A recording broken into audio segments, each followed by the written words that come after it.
Mapumaya Samoa I wheau mga luenga o le nei aso. Tātou tāpuai I le atua. O le ami o tua ma le loto malie o le oloa te le lavalea. Tātou talo ma nawa maya le li ie mo no atunu o Samoa. Ua whai tāpua I ngā atu I la ua fio I le nei afi afi. Lau mea lo fasili o le nganga pa ia. E sauni a loto ma nganga ma o mātou tangata whatau wa. E vivii ma whai tāpua inga I la ua fio. Ina ia tō manuia. A o mātou iai wheau ma ngā luenga. O le nei lalo langi le tū mau. A fio mai. E ala ia ke riso Yesu. Lo mātou ali I ma le whaola. Amene. O le whaitawina o le tuspaia. Tusi whiriwhiria o le nei afi afi. Tusi mai le whenga inga fau. Tusi mua le apostolo Paulo. I lona atali whaale nganga o Timoteo. Lona mata upe ono. A o le whai upu mua e whaangata mai le sefuru. Whaafonga I le whaitawina o awhionga pa ia a le atua. O I lātou uma o I lalo le amo le polonga. I a lātou manatu e te tau o na awa lava I o lātou matai. Ina nei upu le angaina le suafo le atua. Ma le a o onga. Au I lātou wa iai matai whātua. Awane I lātou tau whātau wa aina I lātou. Awa o uso I lātou. A ia atiri o na auna iai. Awa ua whātua ma ua lofa ina I lātou. Ie ua tadia le ngā luenga lele. Ia e apo I atu. Ma o atu ia mea. A whaie a wawe se tasi ma le lenga wai upe o lai. Alu tātou ali o Yesu ke riso. Ma o onga te tau ma le ami o tua. Ua whawhiwhete ina o ia. Ua lei loa se mea. A ua se mai lona sue ma lona fi nawi upu. E tupu mai ai le mataua. Ma le misa. Ma upu wha leanga. Ma salo leanga. O fi nau valenga o tangata loto leanga. O e wa te tea ma le upumoni. O e wa manatu o le ami o tua. O le ala le maua ai le oloa. O le ami o tua ma le loto malie. O le oloa te le lavalea. Awa tātou te le iau mai lava se me tasi le lalolangi. Ua mautino a foi tātou te le mawhai. O na ave ese ai o se mea. A whai o maua I tātou me a ai. Ma mea o ofu ai. Ia ngata ai o tātou manao. O e manao I le fia mauoa. E maua I lātou I le whaososonga. Ma le mai lei. Ma tuina nau e tele e valea ai. Ma le anga ai. O mea I e ngata ai tangata. E ngoto ai tangata I le whanonga. Ma le malaya. O wao le manao I tupe. O le pongai leo mea le anga umalawa. Ua mana na o tele iai nisi. O na se sea I lava leo I lātou I le whātua. Ua tu ia ai. Ua ati I lātou e I lātou. I pua ngā e tele. Whaamanuia mai le atua. E ala I le whaitau ma whaanongolongo ia na lava fionga pa ia. Ma ia tu mau atu ia te ia lo na lava vi inga nei maso Se ia o I le whaavavau lava. Amene. O le launga I le suafa ma malu o le atua le tamā le alo. Ma le angang pa ia. Ma o le matua I le tusi sa whaitawina. Timoteo mua lo na mata upe ono. Ai o te fia whaama mafa le whai upe ono. E tusa ma le whasinonga le tusi whaitau aso. A o le ami o tua ma le loto malie. O le oloa tele lavalea. mafaufaunga, lui tau, ma le faa maliaina. E tumu le tusipaia i tala i tangata tu ina nau. Ma le faa maliaina i oa wala tau maua. Wa faa peyo se ele le malie i vai. Le manao pea. I aso uma e le au noa. Au le tasi leo vaenga o le natura sa ili malo le tangata. O loo leo tele ai le tusi o whailaunga. E matua whatauwaa. E matua whatauwaa. E whatauwaa mea umalava. Ua o wawa ai ngā luenga uma. Ua whaia i lalo le la. Whaauta foi. O mea whatauwaa lava ia male ai i le matanga. O le fesili ai sea. Ne anga e iu i le pala, ma le ati e monga monga. Ai maise o le nei, e le ai se fia moni, ma se oli lo loto e maua ai. O le isi vaenga ta ua leo le tusi ato Paulo. I lona atali i whale ngang o Timoteo. Ia vau ia le matapea i totono le kalesia i Efeso. Ai mai a Paulo, a whai wa maua i la toni mea ai, ma mea e o ofu ai.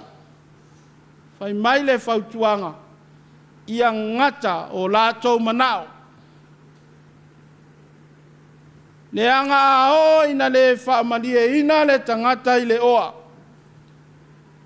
Fai mai le apostolo, i lona atali i whale nganga, o le a maua le nā tangata i wha oso songa. O le a mai leia, o ia e le fili, ma ana wo. I le ngata i lea fai mai o le a tupu tele le ola tu ina nau. Ai o le vai inga lea o le tau maulaloina. Fai mai o le a avea matangata valea. A olona tau nuunga lea o tau tala iai le apostolo. O le whawhanonga ma le malaia. E fia whai lava ma whamanatu. Le tala ia a apo malona to alua o Isabela. Le ulunga li i le whaamalia ina i le tele o le oa ma le tamao ainga. Whao so ina loa. E whaoa whaamalosi. Le tonga vine a nā pota. O le tofi a lona ainga. Ua whaile mai le se. Ua whasiotia. Le tangata e le sala. Le tuina nau o le whaamalia ina. Ua ave whaamalosi le tonga vine. Ave whaamalosi le whanua. Ave whaamalosi atuai matangata whainga luenga.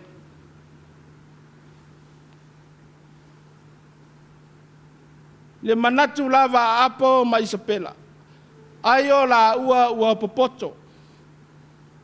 Ale upumoni ua matua ali le valea. Malele ai o se whautauta. Whapea ea na tuu wawanoa ina ele ali. Tangata mata pea whapenei. Na i ulava i le whawhanonga ma le malaia. Ai are urunga li a anania masawhaia. Wa uma na whai folanga ma tauto i luma o le au whainga luenga. E whaatau lo la whanua. O le ale tupe maua e ave atoa mo le atua. E ati ae le fe au ma le ngaluenga. na matua sui uma upu ma mafaufaunga lelei. Ma whaata taunga matangofie ina ua tā ngofi ma wa ai tupe. O le isi lea fautuanga lo loto o le apostolo ilo na atali I whaleanganga.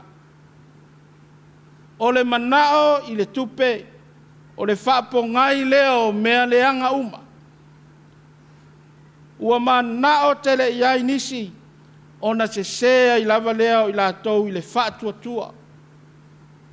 Watu ia ai, ua ati I la tau e I la tau I puapua ngai tete. Na malai ai Anania ma Safaira. Na tau nuu ai fo I uta le se kara. Na ua manao I le tupe. E whaalata ai lona li I whaola o Yesu. Ao Efeso, o se kale sia o lo sio mia ele mawae o le tamau a inga. A waole o ngā te tonu ngā le mule o fi whaatawa inga le lalo langi nao na po. Sio mia ele mawalunga o filosofia ese maleata mai. Sio mia I tari tonunga matapua inga ese. Au tala I le kale sia le nei Efeso I lona matanga. Ese le matautia o le mawai. Fai mai na vave o na tupu. Malosi masala lau o na tala I le mawai. O le whaatua tua ma le ami o tua o tangata lolotu. Ua whaatu saina I se fungala au o mātala mai le tae au. Ma moli ma wina lona matango fie ma lona au nelei. Peitai. O le fili e le moe noa. Po le ase mea wane lei. E tau mawhai lava e le peti ma whaaleanga. E whape nā le tūlanga wa o iai le kālesia I Efeso. Ua ofi atu I tonu tala inga se. Ma ua peise I ai o le isi le ele meni o loo whao ngā ina. I le mai tau o le apostolo. E whaato sina ai le kālesia. O le tupe. O le oa ma le tamau ainga. A wāwhoi o le nuu o loo tafe ai le sua susu ma le meri. A le tusi lea le apostolo I lona atali I whaaleanganga. Timoteo I launga nuenga I le kālesia I Efeso. Tau te atua loa I le tupe. Ma wha mua le oa. Tu tupu loa ma senga I tonu o le loto I whale o le kālesia. O le a tupu le loto mataua I le vao tangata. O le a ma salo le isi uso I le isi uso. O le a o tou taua I misa. Ai maise o fi nau valenga o le a tupu mai. O lona winga. O le a le to e maua se fea alufani ma se ngalu lue fatas. Whapei ona iai le amatanga. O le atunga lunga lea I le apostolo. A o le fua taua lunga I le manato o Paulo. Ina ia maua I tangata uma o le kālesia I Efeso. Le fia moni ma le wha malia ina ma le oli loloto. A o le ala wa wha manato atu le apostolo Paulo. Ia Timoteo. I le ai lava se isi e wha malia ina I tātou.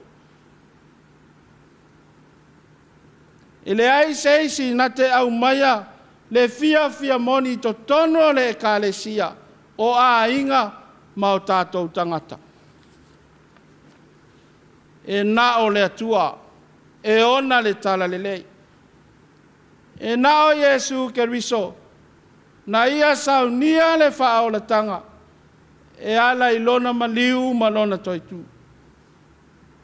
Se ale au ngā o le nei ola, ai mau ai lo ola e tasi. Ia tātou mua I sa ili le malo le atua, Malona ami o tonu. Ona tātou maua leo o mea uma. Sa mo le fe au wha manatu leo le tala le lei. I lou mai moa wha fonga fonga tāpua i mai maota malawa i le nei afiafi. O fea lava. Wa peise i wa tātou mātele. Ma fia fia e sa ili le oa ma le tamao a inga.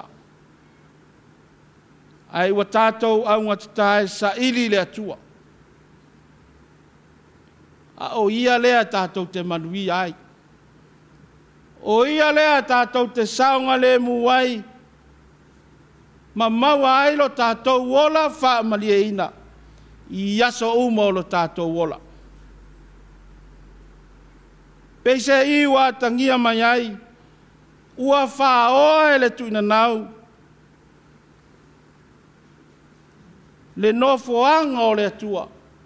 I to tono o tātou loto.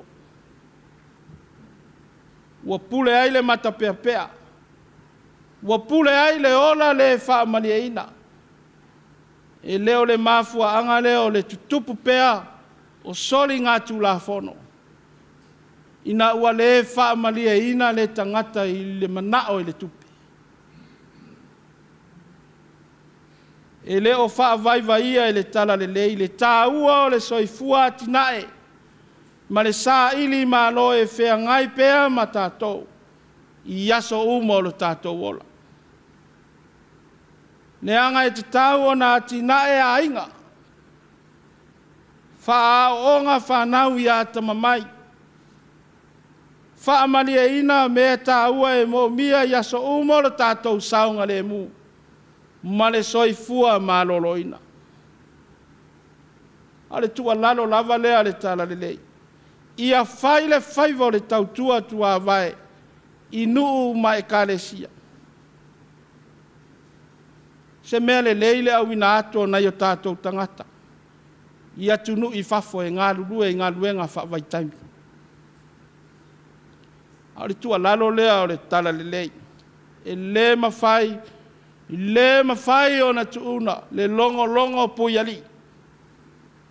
Ina ne i maa ngoto ane le inafu, ua i fale le matenga.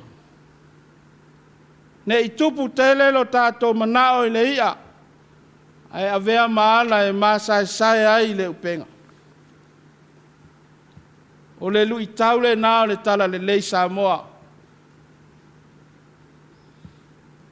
Wha mua mua le atua. Nā o ia foi na te au maia, le loto wha malie ina moni to tono o tātou a inga. E maua ai le whealo whani onu. E whesota i ai tangata o le atunu. Ma ave e sea le whetusi tusi ai to tono o le kāresia. Tā ua le nei vai aso. Ua o le vai aso ua whapitoa e tā pena ai tina. E mana tua ai no lātou sao tā ua. I ti ute ma whaiva o lo au na ma ngā lulue ai. I tari tonu lama se manatu. Ua tele se tamau a inga e whaaru. A wā le whaamalia ina ma le whaamatango fia ina o lo lātou waso. A le wheau leo le tala le leitina Samoa. Oe o le pae ma le auri. I le ai ase me alo facility na. E malie ai lo loto ma whaamalia ina lo manao.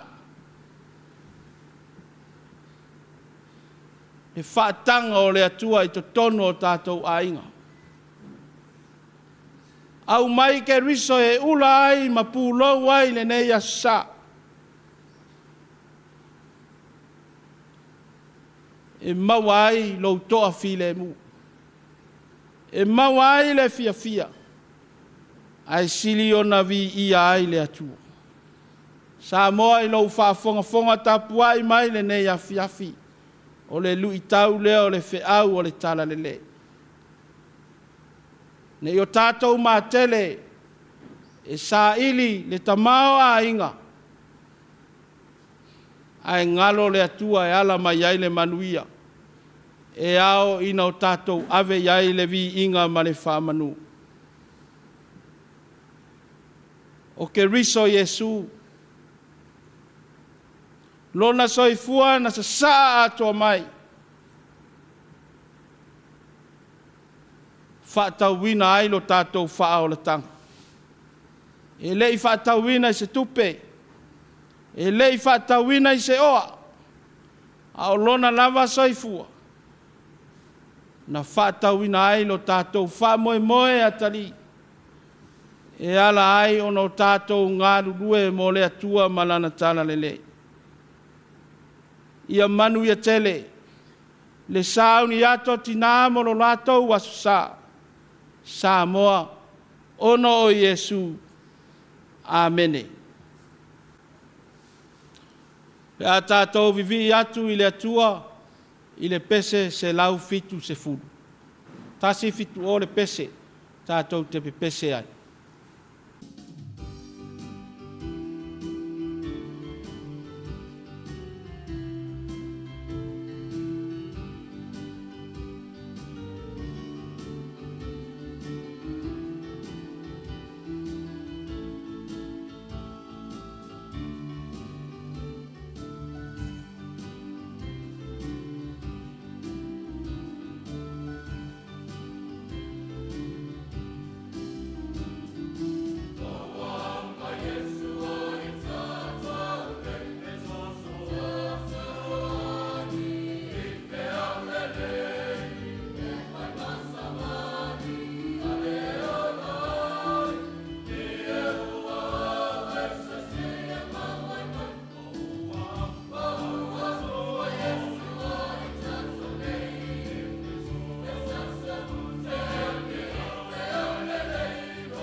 le a tātou wifo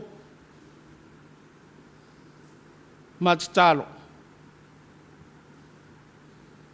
E atua pa ia e lo mātou wha moe moe ngasiri. O le na tau tai le whea ngai o lo watunu ma whe au o le nei aso. O le vi inga e le ma whailawa o na wha ai titia. A wana le se anoa lo walofa tau muni muni. A wai ma mafuta. Po ua whea ngai i mātou ma pua pua ngā. Whaafitai o no lo wanga le leile nei atunu. O Samoa wa whai mo mātou tofi. I ona ati na ese, ma ona whaata taunga e fia. Ua si la fia lafa. Ua ifo mai le pongsa. Ua sauni mātou i mālo longa o le tino. Se whaasiri ngā mālosi a walo waso sapa ia o lo mua mua. Mātou vi ia ai la o fio i mea le lei ma le mātango fie. Ua sanga saunia mo le nei atunu. Ua whai mo mātou tofi. Whaafitai au a fionga pa ia, fola mai. Whaafitai lau tala le lei mo moli mai mo i mātou. E sanga whautua ina i mātou. Ia vau ia le matapea ma le ora tu ina nau. O le ala lea i le whaafanonga ma le malai. Ai ia tau solomua i mātou ona sa ili atu i lau fio. Le atua o manuia, le atua o le malosi. Mātou te maua ai mea sili ma matangofie. Mātou vi ia lau fio i lo nganga pa ia lo mātou fesoa soan sili. E uina le va ai mata. Ai moli mawina le tumu musu mai tono mātou loto. Ina io mātou tau sili mo mea sili. Vi ia fo i lau fio ta maa. No le aso atai au o whapitoa mo tina uma. E mana tuai lo latou sao ta ua i tutono a inga. O nu le kalesia malo watunu. Mātou whaftai siri ke riso i lo soifua. Na ofo atoa mai mo i mātou. Ina ia mātou maua le ola. Masanga maua atiri ai pea. Ia i lau fio le vi inga le whamanu nei masa Se ia o i le whaabavau lava. Matalava o maasiasi.